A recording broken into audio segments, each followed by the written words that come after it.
Assalamualaikum warahmatullahi wabarakatuh. Perkenalkan, nama saya Najla Genisa Ayu Kinanti dari SDN 01 Klegen akan mempersembahkan sebuah cerita rakyat yang berjudul Asal Mula Reog Ponorogo. Cerita ini dicetak oleh tim kreatif Lintas dan diterbitkan oleh Lintas Media Jombang. Dahulu kala, ada seorang putri yang cantik jelita bernama Dewi Songgolangit. Ia putri dari seorang raja yang terkenal di Kediri. Karena wajahnya yang cantik jelita dan sikapnya yang lemah lembut, banyak para pangeran dan raja-raja yang ingin meminangnya untuk dijadikan sebagai seorang istri. Namun sayang, Dewi Songgolangit nampaknya belum berminat untuk berumah tangga sehingga membuat bingung kedua orang tuanya. Anakku, sampai kapan kau terus menolak setiap pangeran yang datang melamarmu? Benarnya apa maumu anakku? Ampun ayahanda, sebenarnya hamba belum berhasrat untuk bersuami. Namun jika ayahanda sangat mengharapkan, baiklah. Tapi hamba minta disediakan tempat khusus untuk bersemedi selama 3 hari 3 malam. Hamba akan memohon petunjuk dewa. Setelah itu, hamba akan menghadap ayahanda untuk menyampaikan keinginan hamba.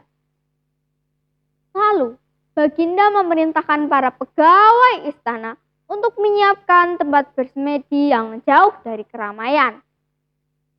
Setelah 3 hari 3 malam Dewi Songgolangit bersemedi, maka hari keempat dengan diiringi biung embanya menghadaplah sang putri kepada ayahandanya di balairung istana. Bagaimana anakku? Sudahkah kau dapatkan persyaratan bagi calon suamimu? Ampun ayahanda, calon suami hamba harus mampu menghadirkan sebuah tontonan yang menarik yang belum pernah ada sebelumnya. Di dalamnya ada sebuah tarian yang diiringi tabuhan dan gamelan, dilengkapi dengan barisan kuda kembar lebih dari 100 ekor. Terakhir harus dapat menghadirkan binatang berkepala 2. Wah, berat sekali syaratmu itu. Meskipun berat, syarat itu tetap diumumkan pada segenap rakyatnya. Banyak para pelamar yang mengundurkan diri karena merasa tak mampu memenuhi permintaan sang dewi. Akhirnya tinggal 2 orang yang menyatakan sanggup, yaitu Raja Singobarong dari Kerajaan Lodaya dan Raja Klonosodono dari Kerajaan Bandarangin.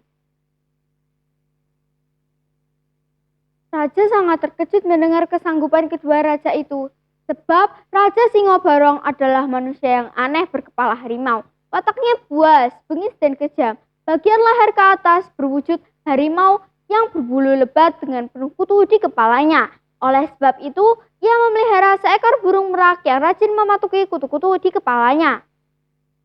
Sedangkan Raja Klonosodono adalah raja yang berwajah tampan, gagah, berhati baik, dan bijaksana, namun memiliki kebiasaan yang aneh, yaitu menyukai anak-anak laki-laki.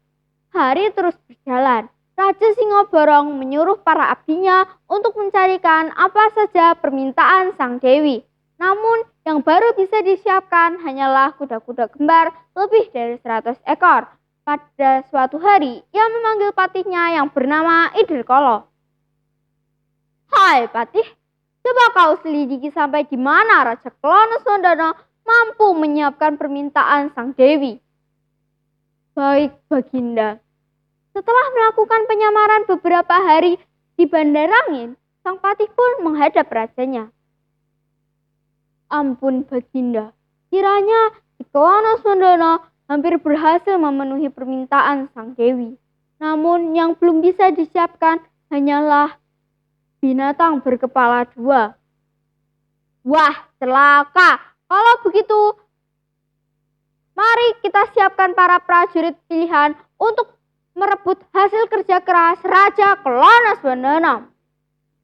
Kemudian, di sisi lain, Raja Klonoswandono memanggil para pejabat istana dan pendeta. Ia mengatakan bahwa ia akan menghentikan kebiasaan buruknya jika dapat memperistri Dewi Songgolangit dari Kediri. Mendengar kabar seperti itu, para kaula kerajaan dan para pejabat, bahkan rakyat biasa rela bekerja keras guna membantu Raja Klonoswandono dalam mempersiapkan persyaratan Dewi Songgolangit. Maka dalam tempo yang tidak lama, Raja Klonoswandono mampu memenuhi persyaratan Dewi Songgolangit. Pada suatu hari, Patih Pujanggaleng menghadap rajanya. Ampun Baginda, sepertinya ada satu yang belum bisa hamba siapkan. Apa itu Patih Pujanggaleng? Hewan berkepala dua Baginda, yang sampai saat ini sulit hamba dapatkan. Oh tidak, masalah hewan berkepala dua itu biar aku sendiri yang akan mencarinya. Sekarang tingkatkan kewaspadaan. Aku mencium gelagat kurang baik dari kerajaan tetangga.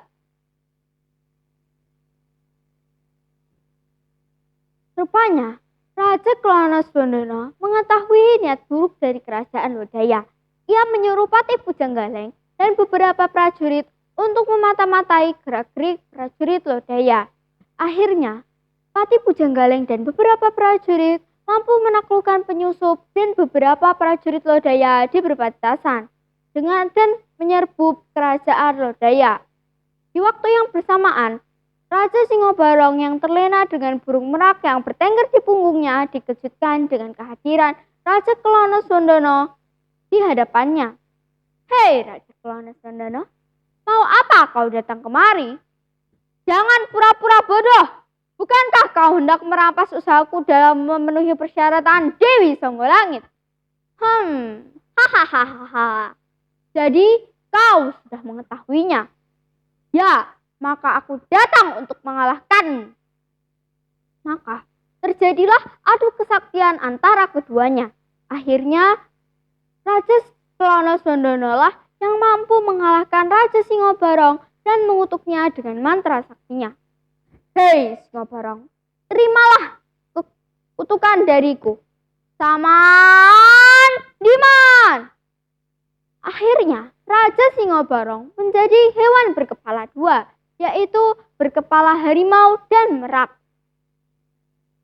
Kemudian beberapa hari setelah itu, rombongan Raja Klonoswandono datang ke Kediri dengan membawakan reog sebagai pengiring. Ditambah lagi dengan hadirnya binatang berkepala dua yang menari-nari liar namun indah dan menarik hati para penonton. Akhirnya, Dewi Songgolangit menjadi permaisuri Raja Klonoswandono dan diboyong ke Bandar Angin di Wengker.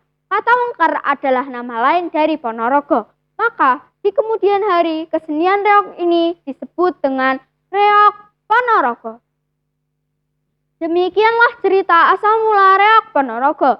Amanah yang bisa kita ambil dari cerita ini bahwa keserakahan dan kesombongan akan dikalahkan dengan kebaikan dan kesabaran. Wassalamualaikum warahmatullahi wabarakatuh.